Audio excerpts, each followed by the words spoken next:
আসসালামু আলাইকুম আপুরা, কেমন আছো তোমরা সবাই? আলহামদুলিল্লাহ আমি ভালো আছি। তো তোমাদের সাথে সবসময় সেলাই এটা সেটার ভিডিও শেয়ার করি। তো আজকে একদমই আলাদা, একটু রান্না করেছি গরুর গোশের শুটকি যেটা সেটা।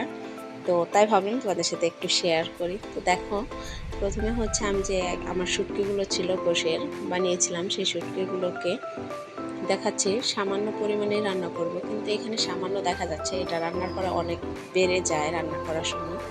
তো প্রথমে আমি এটাকে পানিতে ভিজিয়ে রাখবো আধা ঘন্টার মতো। তাহলে হচ্ছে এটা থেকে একটা ময়লা ময়লা উঠবে, মানে যে এতদিন শুকানোর পরে যে একটা ময়লার মতো হয়ে যায় সেটা উঠে যায় আর কি। কিছু সময় ভিজিয়ে রাখলে এটা ভালো ক্লিন হবে।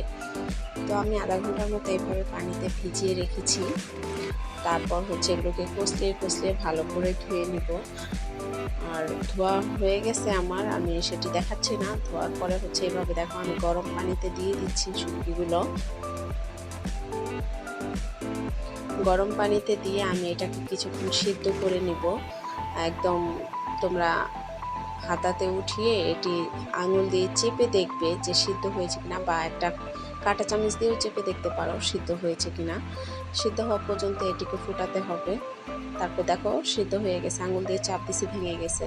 তো এই পর্যায়ে আমি হচ্ছে শুটকিটাকে ছাঁকনিতে ছেঁকে নিব পানি ঝরিয়ে। তো আমি ছেঁকে নিয়েছি। এখন হচ্ছে আমি মূল যে কাজ সেটি করব। এটাকে আমার পাটা এবং কুতা, যেটা আমরা বাটাবাটি করি, সে পাটা কুতাতে রেখে প্রত্যেকটা গোশ আমার ছেঁচে নিতে হবে। ছেঁচলে দেখা গেছে গোশটা একদম ঝুরি ঝুরি হয়ে যাবে। তো তোমরা ছেঁচেও নিতে পারো, যদি আঙুল দিয়ে ছাড়িয়ে নাও সেটাও করতে পারো। তো আমি এখানে শিলপাটা ব্যবহার করছি। সবগুলো গোশ আমি ভালো করে ছেঁচে দেখো এরকম ছাড়িয়ে নিয়েছি। তোমরা চাইলে আঙুল দিয়েও এটা ছেড়ে ছেড়ে নিতে পারো, যেহেতু সিদ্ধ হয়ে যাবে এটা।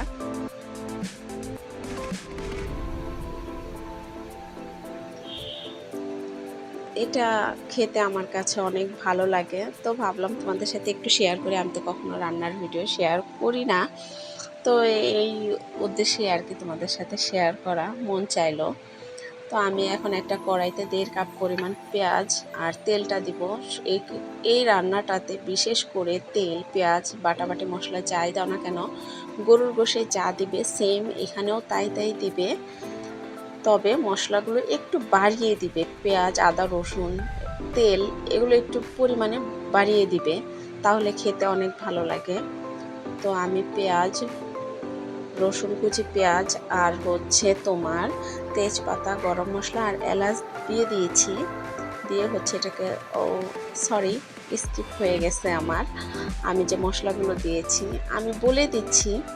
আমি আদা রসুন বাটা দিয়েছি পরিমাণে যা লাগে তার থেকেও একটু বেশি। আর হচ্ছে হলুদ, জিরা, মরিচের গুঁড়া, ধনিয়া গুঁড়া পরিমাণ মতো সব দিয়েছি। দিয়ে সামান্য একটু পানি দিয়ে আমি হচ্ছে মশলাটাকে কষিয়ে নেব তেল উপরে আসা পর্যন্ত। যখন দেখব তেলটা উপরে চলে আসছে তখন বুঝবো যে কষানো হয়ে গেছে।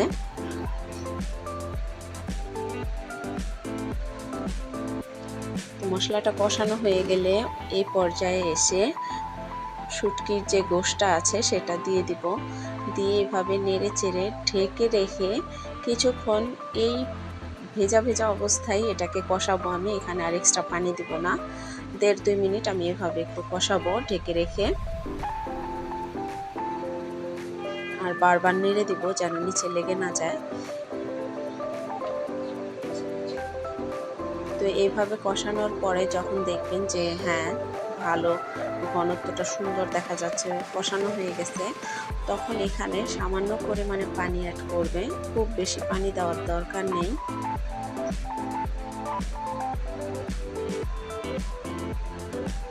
তো এই যে আমার কষানো হয়ে গেছে, আমি আর এখানে কষাবো না। দেখো একদম তেলগুলো উপরে দেখা যাচ্ছে।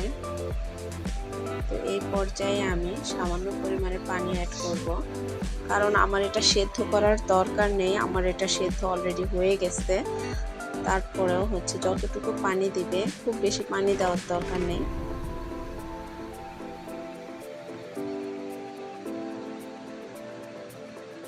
দেখো আমি এই পর্যন্ত পানি দিয়েছি ভেজা ভেজা রেখে। তো এটিকে আমি রান্না করব ঢেকে দিয়ে, কিছুক্ষণ পর পর নেড়ে দিতে হবে। আর এটাকে আমি একদম মাখা মাখা রাখবো, শুটকিটাকে বেশি ঝোল করা যাবে না। ঢেকে দিলাম, কিছুক্ষণ পর পর নেড়ে দিব যেন পুড়ে না যায়।